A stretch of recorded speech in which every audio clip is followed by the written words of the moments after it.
ദശാംശ രീതികൾ എന്ന് പറയുന്ന പാഠത്തിൽ ആദ്യമുള്ള ചോദ്യം എന്ന് പറയുന്നത് 43 സെൻറ്റിമീറ്റർ നീളമുള്ള ഒരു സ്പാനിന് 10 സെൻറ്റിമീറ്റർ. ഇതിലൊരു കഷ്ണത്തിന് നീളം എത്ര? 43/10 എന്ന് പറയുന്നത് 43/10 സെൻറ്റിമീറ്റർ, അതായത് 4.3 സെൻറ്റിമീറ്റർ.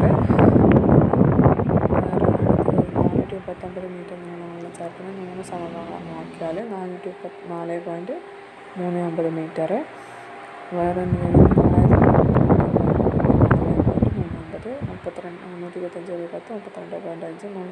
32.5 325/100 3.25 ഇനി സംഖ്യയിലെ സംബന്ധിച്ച സ്ഥാനം മാറ്റുന്നു. അതായത് 325 എങ്ങനെ എഴുതാം? നമുക്ക് 325 എന്ന് പറഞ്ഞാൽ 3 × 100 + 2 × 10 അതിനെ വീണ്ടും 1/10 കൊണ്ട് നോക്കുമ്പോൾ 325/10 എന്ന് പറയുമ്പോൾ ഇപ്രകാരമായി മാറും.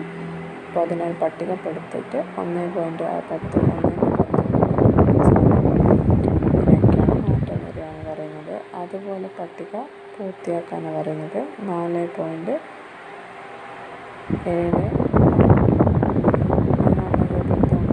10 സ്ഥാനത്ത് 4, 1 സ്ഥാനത്ത് 7, 6 വീണ്ടും 10 കൊണ്ട് ഗുണിക്കുമ്പോൾ ഓരോ സ്ഥാനം കടന്ന് പോവുക. അതിന് ദശാംശ രീതിയിൽ 476 4.76 476 4.76 476 അതായത് ഒന്നിന് ശേഷം എത്ര പൂജ്യം വരുന്നുണ്ടോ അത്ര പോയിൻ്റ് അതിൻ്റെ സ്ഥാനം ഉണ്ടാകുന്ന അർത്ഥം. ഇനി വേറെ ചോദ്യം 327.45 ഭിന്നസംഖ്യ പോയിൻ്റ് 2 സ്ഥാനങ്ങളുണ്ട്, അതിനായിട്ട് 2 പൂജ്യമാണ്. ഇനി 32,745 1/10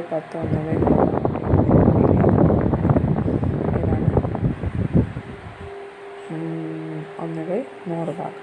ഇനി 327.045 എങ്ങനെ എഴുതാം?